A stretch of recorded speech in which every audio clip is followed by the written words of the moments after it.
నమస్కారం అండి నాగవేణి గారు. నమస్కారం అండి. నమస్కారం అండి. ఎవరి గురించి తెలుసుకోవాలనుకుంటున్నారు?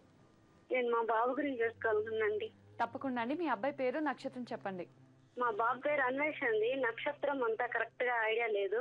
డేట్ ఆఫ్ బర్త్ 1997 ఫిబ్రవరి 14 రథసప్తమి రోజు పుట్టాడండి. మధ్యాహ్నం 3:05కి. ఫిబ్రవరి 14, 1997. రథసప్తమి రోజు. సరేనండి నాగవేణి గారు, మాట్లాడండి గురూజీతో. నమస్తే తల్లి.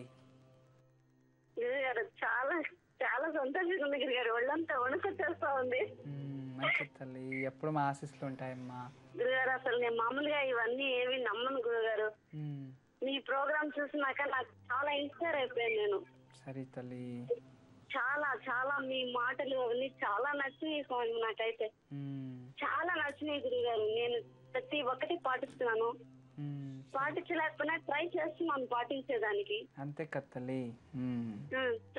చాలా ట్రై చేస్తున్నాను గురుగారు. ఫస్ట్ నుంచి దేవుడు అంటే కొంచెం చిన్నప్పటి నుంచి గురుగారు నేను దేవునికి పూజ చేయాలి, దండం పెడతా ఉంటే చిన్న రాయి కనిపించినా దండం పెట్టుకునేవాడు గురుగారు.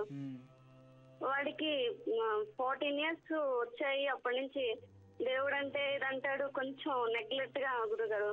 ఏం చదువుతున్నాడు ఇప్పుడు? బాబు గురుగారు బీటెక్ ఫస్ట్ ఇయర్ గురుగారు. BTech first year. నమ్ముతాడులేండి, వస్తుంది అదే దేవుడి దగ్గరికి మళ్ళీ వెళ్ళాల్సిండేది. అయితే నువ్వు పేరేమని పెట్టారు? అన్వేష్ గురుగారు. అన్వేష్. వెతుకుతూ ఉండడం జీవితంలో అన్వేషణ మంచి పేరే. బాగుంది తల్లి. అందుకే అతను దేవుడిని వెతుకుతూ ఉన్నాడు అనుకుంటా. మంచిది, లైఫ్లో బాగుంటాడు. మీ అబ్బాయి జాతకం బాగుంది. కోపం ఎక్కువ. అడ్వైజర్స్ నచ్చవు అతనికి. అదొకటే. మీరు ఎవరు ఏమైనా చేసుకోండి, నాకేమి చెప్పకండి అంటాడు. ఏమి అడ్వైజ్ ఇవ్వకూడదు. దాంట్లో మాత్రం చిరాకు పడుతూ ఉంటారు అడ్వైజ్ ఇస్తే. కానీ భగవంతుడు అంటే అతను జీవితంలో తప్పకుండా పూజిస్తాడు. జీవితంలో పైకి రానే వస్తాడు. జాతకం అయితే చాలా బాగుంది. బీటెక్ కంప్లీట్ చేయండి. కంప్లీట్ చేసి మంచి ఉద్యోగం వస్తుంది. ఒక 5 సంవత్సరాల ఉద్యోగం చేసి తర్వాత కావాల్సింటే MBA చేయని, ప్రాబ్లం లేదు. మంచిగా డెవలప్మెంట్ అవుతుంది. ఇతని పేరులో ఇతనికి సద్బుద్ధి రావాలి, మంచిగా ఉండాలని తమలపాకుల మాల ప్రతి మంగళవారం ఆంజనేయ స్వామికి ఇవ్వండి.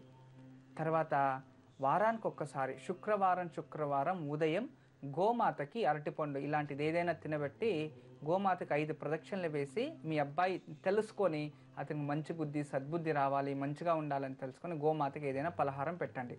ఇలా చక్కగా 16 వారాలు చేస్తూ ఉండండి. ఇంట్లో ఎప్పుడు మీకు ఇప్ప నూనెతో దీపం వెలిగించండి. మీ అబ్బాయిలో ఖచ్చితంగా చాలా మంచి యోగాలు అన్నీ కలిసి వస్తాయి తల్లి. ఎప్పుడు మా ఆశీస్సులు ఉంటాయమ్మా. నమస్తే.